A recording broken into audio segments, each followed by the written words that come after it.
Welcome, everyone. How's everybody doing? Good to see you. So we're going to continue with the theme of randomness that we started last week, where we discussed reversion to the mean and the plot of normal distribution. And today we're going to discuss butterflies and black swans, but not the animals per se, but theories that are named after them that refer to randomness in our lives. So, and I think I mentioned last time when I gave this talk about butterflies last year, in my office, a billion painted lady butterflies were flying through Los Angeles. So again, just incredibly random and incredibly beautiful. Not that many butterflies anywhere near that right now, but just it was such a great moment that I love remembering it. So randomness, again, is all around us. And so first we'll talk about the butterfly effect. And it refers to how difficult it is to predict the weather even, never mind, the stock market or if we'll get the next job. So the butterfly effect was named because in 1961, Edward Lorenz, who you may have heard of from your science classes, he was a meteorologist and actually a pioneer of the chaos theory. He noticed that his weather predictions changed radically when he altered just a few numbers at the end of this long string of numbers. And so it was hard for him to take in these calculations and rely on them when he just rounded off like a 9 to a 0 in the last string of like 100 numbers. So it proved that small differences in initial conditions could produce huge variances in the final outcome. And the idea, and why they call it the butterfly effect, is that a butterfly could flap its wings in Brazil and cause molecules of air to move that would eventually put other molecules of air in motion, and eventually other molecules of air in motion that could actually create a tornado in Kansas or some other place, because he was a meteorologist. And the actual formal name, though, is the law of sensitive dependence upon initial conditions. And it originally was only applied to weather, but now it's really applied everywhere, especially in our own lives. And the idea is it's really hard to predict anything. So there are just so many factors of interdependence that even slight changes along the way can make a very different outcome. And the idea with these talks is to, again, embrace this so that we can build a resilience and really thrive around this randomness and not be constricted or live in this fragile state of mind that any little change is going to throw us into some kind of crazy state. And so the idea is we know things will change, and how can we best deal with them? So I'll tell you a story from my own life that's pretty interesting and shows how randomness works. So back when I lived in New York City, I was friends with a woman who sometimes comes here. Her name is Judy. And she had a friend who worked at the Australian Wheat Board, and his name was Simon. It was actually her neighbor in this apartment on the Upper East Side. And unbeknownst to me, Australians love to travel the world because they live so far away. And so they especially love to come to America and New York. And so Simon was often having guests come, and he had this young man come who had been living in LA for a year. And one night we all went out to dinner, and it turned out that that was Campbell, who I've now been married to for 33 years. So from across the world, he came and we met one night in New York, and now we're still together. So not something you could predict that normally. But there are so many wonderful examples, from the invention of penicillin to the internet. But I'm going to tell two stories here, and then if you guys want to share some great stories, I would love to hear them. But in terms of Coca-Cola, this one begins during the Civil War, American Civil War, and entails a stabbing, morphine, and addiction, right? And then leads to the discovery of one of the most popular drinks in the world today. So during the Civil War, morphine was used to alleviate soldiers' suffering both on and off the battlefield. And guess what? They actually became addicted. So it was known as soldiers' sickness. And one of those soldiers who became addicted, he was actually stabbed in the chest during a battle, was a lieutenant colonel named John Pemberton, who also happened to be a pharmaceutical chemist. And so he decided to tackle addiction. And his cure, in quotation marks, was a concoction that he called Pemberton's French cocoa wine, using an extract from cocoa leaves and the cola nut mixed with alcohol. And at that time, really, cocaine was quite a popular additive to drinks. In fact, they gave it to children. But it was advertised, so this wine was advertised as being effective for addiction, as well as depression and alcoholism. But in the early 1900s, he actually removed the cocaine and then replaced the alcohol with sugar and renamed it Coca-Cola. And I guess the rest is history, but it certainly did not cure morphine addiction, and it actually caused cocaine addiction for a period of time. And I think we can say it's safely one of the causes of sugar addiction in today's world. So what started out to be something that they thought would be a panacea and a cure had turned into quite the opposite. The other example is the reintroduction of the wolves to Yellowstone.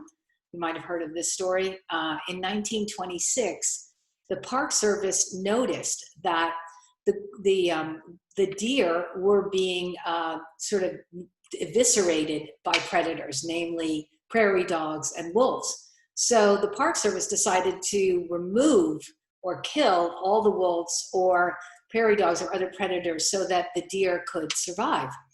And over time, what happened was they did survive. Incredibly, they survived so well that they ended up being overpopulated and also grazing large swaths of the park without any predators, and in fact, overgrazing the park. And they ended up sort of denuding the park of many trees, including willow and aspen and cottonwood. And then that of course had other deleterious effects. So what happened eventually was that beavers didn't have any wood to make their dams. And in fact, it almost killed off the entire beaver population. But the dams, no dams, led to the flooding of the rivers, which really impacted the fish and aquatic life. No trees meant no birds. I mean, it really became almost a wasteland for a period of years. So back in the 1970s, they realized they had made a big mistake and they reintroduced wolves. And sure enough, over 6 years, the deer ended up having to move around and grazed in different parts of the park so that the trees came back, of course. The beavers got wood for their dams. That created new pools in the rivers so they didn't overflow. And, all manner of fish came back, and the trees allowed birds to come and nest, and songbirds even returned that hadn't been seen in years. So it just provided a real sort of abundance of life once they reintroduced this critical element that they had removed from the park. So the idea is, again, we don't always know the long-term consequences of very small changes, but we can create a mindset so that we either anticipate them or understand that we can pivot and change again in order to maybe rectify whatever has happened.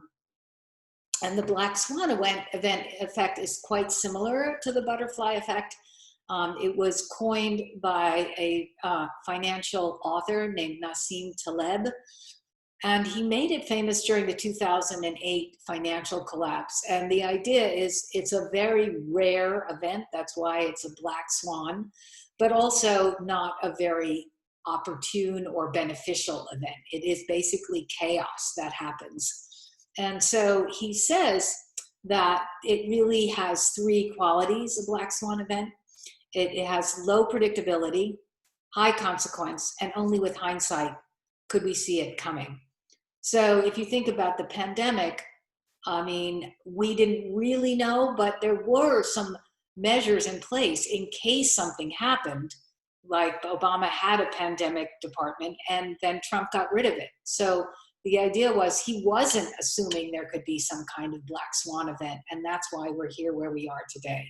So the thing is, what I like about his theory is not that he says we can predict these events because it says low predictability, but that we can create systems that are not fragile, not weak, like not having a pandemic department. And when we know there will be more and more coming. And he says we should build robust or infragile, as he calls them, systems so that they can survive and even thrive in chaotic or random events and situations and will last a long time. So embracing randomness or unpredictability is really what this whole class is about. And the idea is, it not only if we embrace it, is it just better for us in the long term, but it builds strength, it builds resilience. So the idea is not that we can predict these events, but that we can build robustness against those events by being flexible, by being adaptive, by understanding that we need to pivot depending on whatever the circumstances are. So there's that old phrase, when one door closes, a new door opens. The Rumi poem, welcome whatever comes, because they may be clearing you out for some new delight, or, the idea that, we don't know if something is good or bad. But if we keep an open mind, we may be able to, as Miles Davis says, there's no wrong note except the note that comes after it.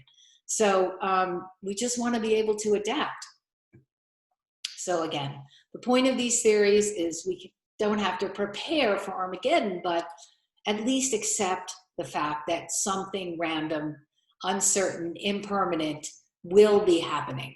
And that we can build the necessary tools to mitigate or even optimize and thrive in these situations.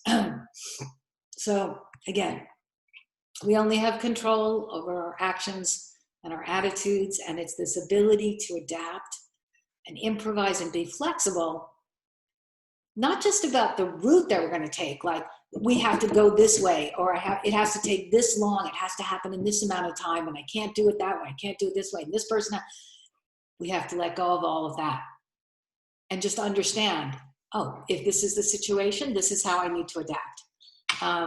So I think of it almost like living like an entrepreneur, where, we have this idea and we can bring everything around us to be a part of this plan, embrace it all, and be flexible enough to, obviously, if you think about the iPhone, like who knew this would happen?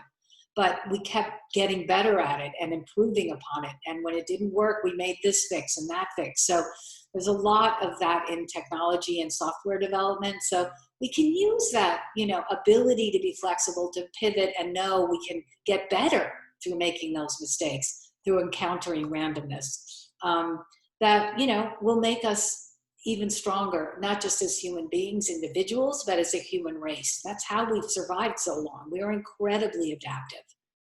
So, in fact, I'm thinking of changing the definition I have for mindfulness, which originally was just making sure we have curiosity, compassion, and a willingness to be with what is, to really understanding that through mindfulness, we can cultivate a sense of clarity.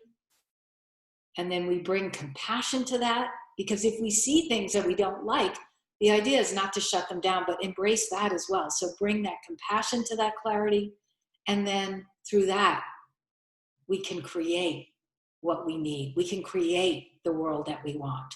Not necessarily out of, thin air, but again, adapt and survive and thrive through our ability to change and be flexible and act like entrepreneurs. Well, we can all be Steve Jobs or Elon Musk's in our own way. So thank you all for joining, and I'd love to hear your stories about randomness. And if you, after that, we'll do a little meditation. So thank you.